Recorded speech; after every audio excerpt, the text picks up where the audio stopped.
Hey everyone, welcome back. We're going deep today into stock valuations. Oh, yeah. Specifically some interesting stuff coming out of the Motley Fool. Right. Published November 16th this year, so very recent. And, the S&P 500, it's looking at a second year of double-digit gains. Yeah. I mean, that's fantastic news, right? Absolutely. But it looks like this success has kind of triggered a rare alarm bell. Yeah. In a certain valuation measure, and it's something that's only happened 3 times since the 1950s. Okay, yeah. So to really get this alarm, we need to understand the bigger picture. Yeah. We're in a bull market right now, and a lot of it is being driven by this huge AI boom. Right. And you've got companies like NVIDIA and Palantir Technologies. Their stocks have surged. I mean, 200% for NVIDIA, 250% for Palantir just this year. Wow. It's just crazy. And a lot of this growth, I mean, it's really being driven by the potential of AI. Yeah, it seems like everyone is just piling into AI, hoping to ride this wave. Yeah. But the Motley Fool article that we're looking at, they're highlighting this potential problem. And they're talking about the S&P 500 Shiller-KP ratio. Right. Can you kind of explain why this specific ratio is so important? Sure. So the Shiller-KP ratio kind of gives us a long-term view of valuations. Okay. So it considers, things like inflation. It looks at a 10-year earnings average. Yeah. So it's not just the short-term noise, Yeah. It's a more historically grounded way to look at things. Okay. And right now it's above 35, which is a level we've only seen twice before in the last 70 years. Okay. And both of those times they were right before some major market downturns. Okay. That definitely sounds concerning. Yeah. But before everyone, runs for the hills, Right. Can you kind of tell us what historically happened after this ratio hit these levels? Sure. So both times, like I said, they were followed by market declines. But it's important to remember, correlation doesn't always equal causation. So just because the SAPE ratio is high doesn't mean a downturn is guaranteed. Right. It just suggests that the market might be, a little more sensitive to shocks. So we shouldn't freak out, but we should proceed with caution. Yeah, exactly. Right. Okay. Imagine driving a car really fast. You can still handle the car. Right. But you need to be way more careful and ready to react to anything unexpected. Okay, I like that analogy. Yeah. It reminds me that even if the market looks really strong right now, there are still risks. Always. But the Motley Fool article, they also talk about reasons to be optimistic. Oh, yeah, for sure. So what are some of those counter-arguments to this whole alarm bell thing? Well, I mean, the AI market is still pretty new. Right. And there's a ton of potential for it to keep growing. Okay. And then you've also got positive economic stuff happening. Like what?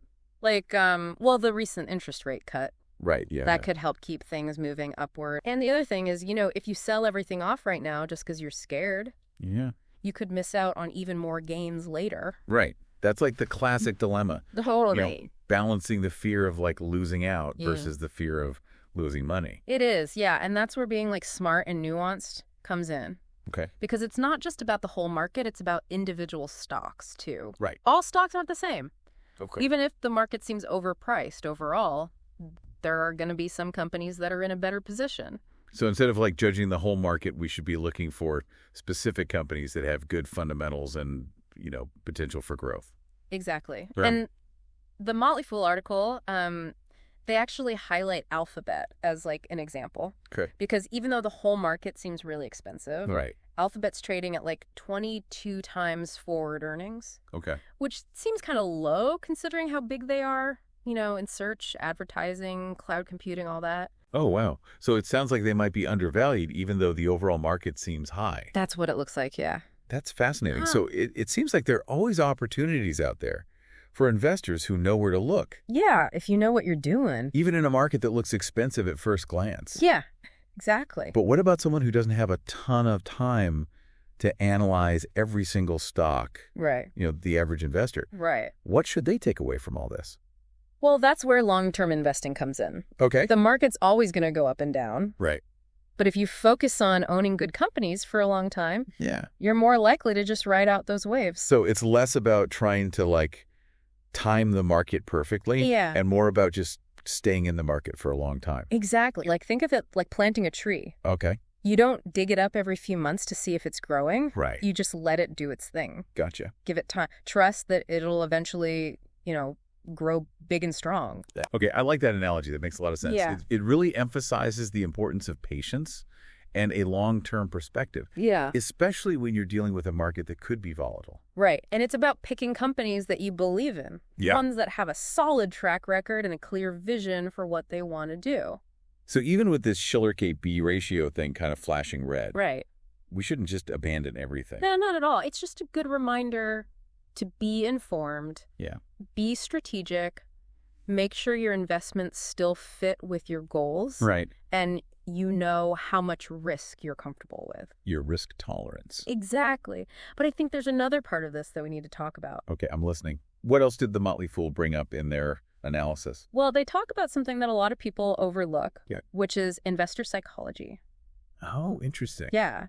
They reminded us that markets are driven by logic, Sure. but also emotion. And when valuations are high like they are now, it's often because people are super optimistic. Okay. And they're scared of missing out. FOMO. Exactly. And that just pushes prices up even more. Oh, so it's almost like a self-fulfilling prophecy. Kind of, yeah. The more people think the market will go up, the more they buy. Right. And that makes prices go up even more. Gotcha. But that same feeling can flip really fast. Oh, wow. If there's like any bad news or any uncertainty, Right. and then everyone wants to sell and the market drops. Okay, so it sounds like market sentiment can change really quickly. Super fast. Yeah. And that's where this Shiller-KB ratio thing can be helpful. Yeah. Even though it can't predict everything, Right. it at least makes us step back and look at things objectively. Exactly. Okay. It makes us question, if we're getting too caught up in the excitement. Right, it's like a reality check. It is, yeah. Kind of like a gut check. Yeah, You I know, know. Making sure we're not getting, swept up in all the hype. Right. But I'm curious, the Motley Fool, they're known for their stock recommendations. Yeah. Did they have any advice in this article for how to deal with a market that could be overvalued?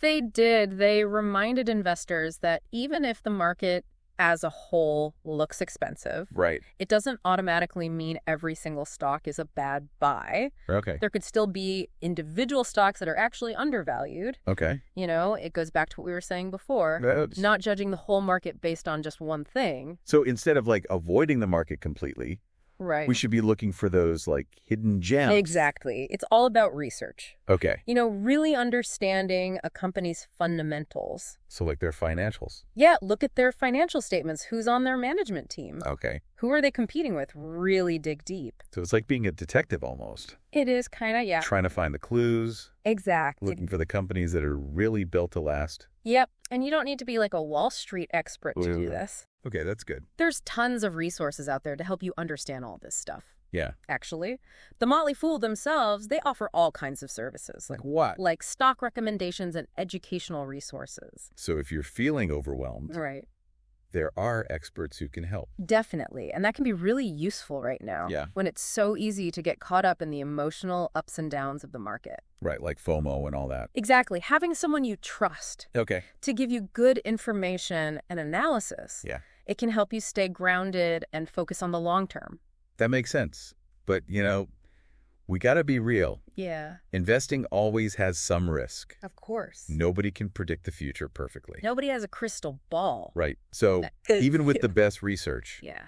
there's no guarantees. That's true. There are no guarantees in the stock market. Right. But you can make smarter decisions Yeah. if you understand the historical context, Yeah. focus on the long term, and, do your homework. Do your due diligence. Exactly. That way your decisions are more likely to match your risk tolerance Okay. and your financial goals.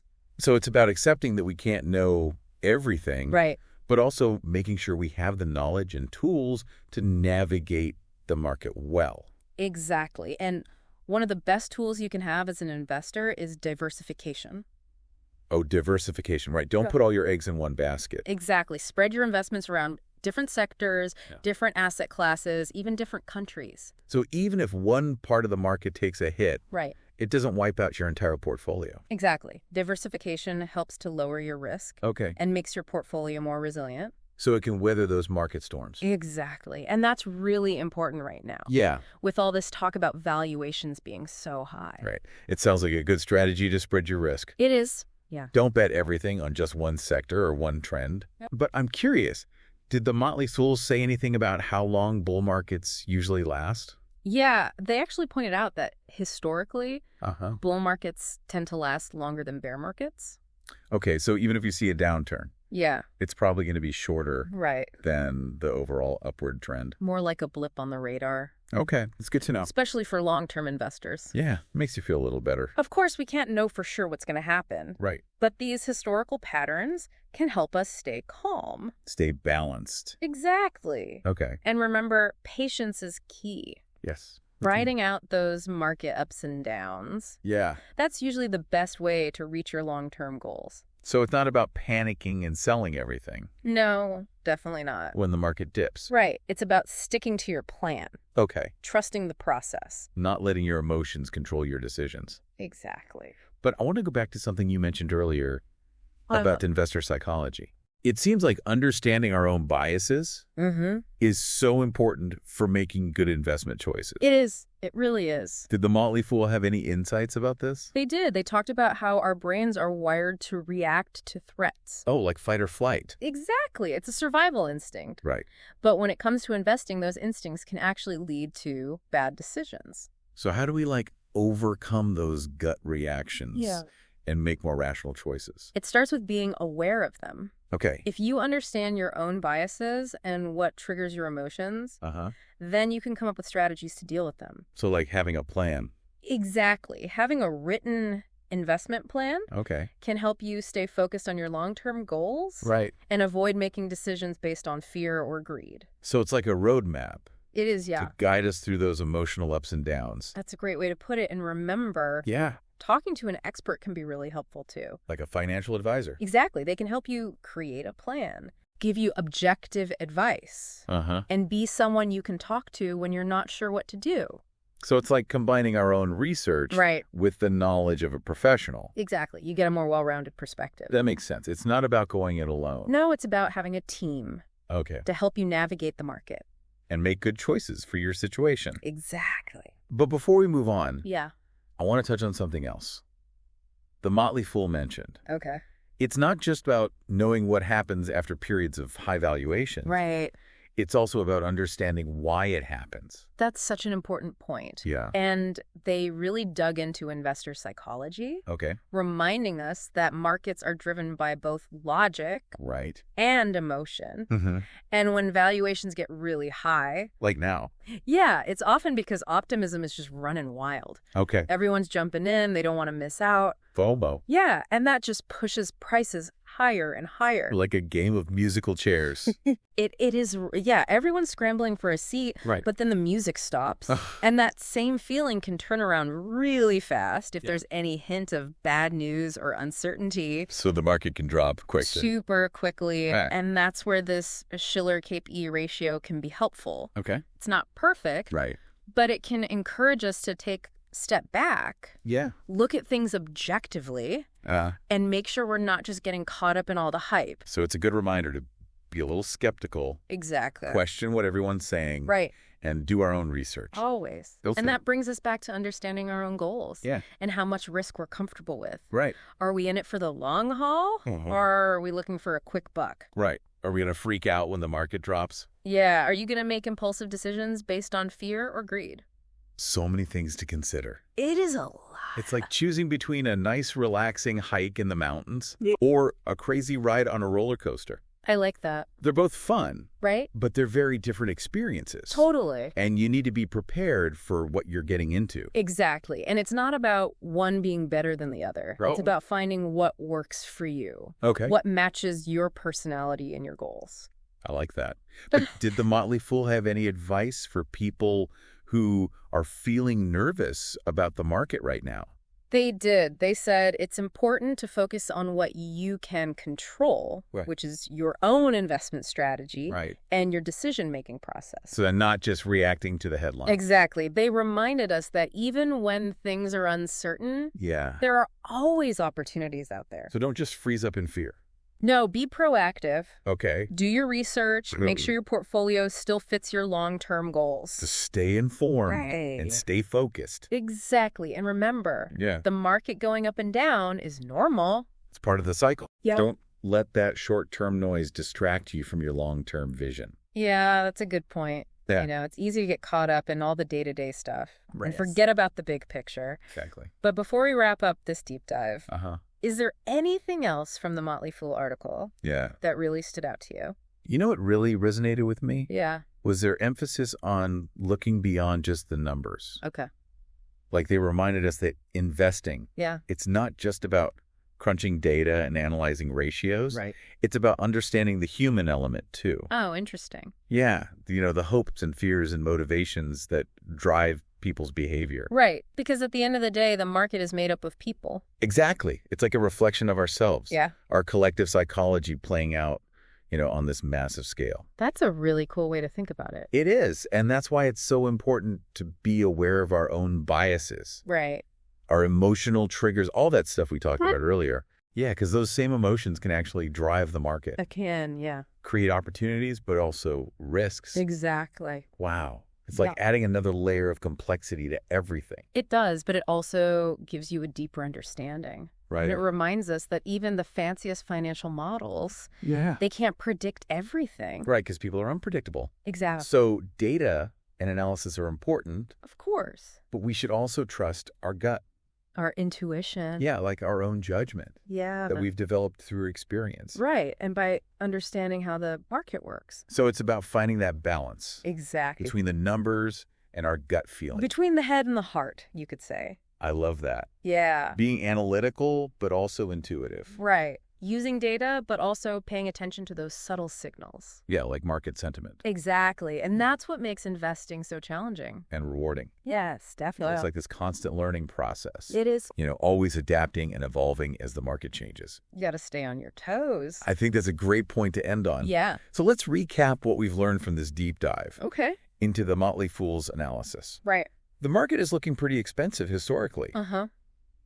but that doesn't mean it's all bad. No, not at all. There are reasons to be both cautious and optimistic, Exactly. and the key is to have a balanced view Right. based on data, historical trends, and understanding how investors think. We also talked about the importance of focusing on the long term, Yep. doing our research, diversifying our investments, Right. and getting advice from experts when we need it. And most importantly, making sure our investments match our own risk tolerance Yeah. and our financial goals. But here's a final thought for everyone listening. Okay. Take some time to think about your own investment journey. Yeah. Like, what are your motivations? What are you afraid of? Uh-huh. And are you actually doing things that will help you reach your financial goals? Because investing isn't just about making as much money as possible. Right. It's about building a future that aligns with your values and your dreams. That's all for today's deep dive. Thanks for having me. Thanks for joining us. Until next time, keep those brains buzzing, those portfolios growing, and those dreams alive.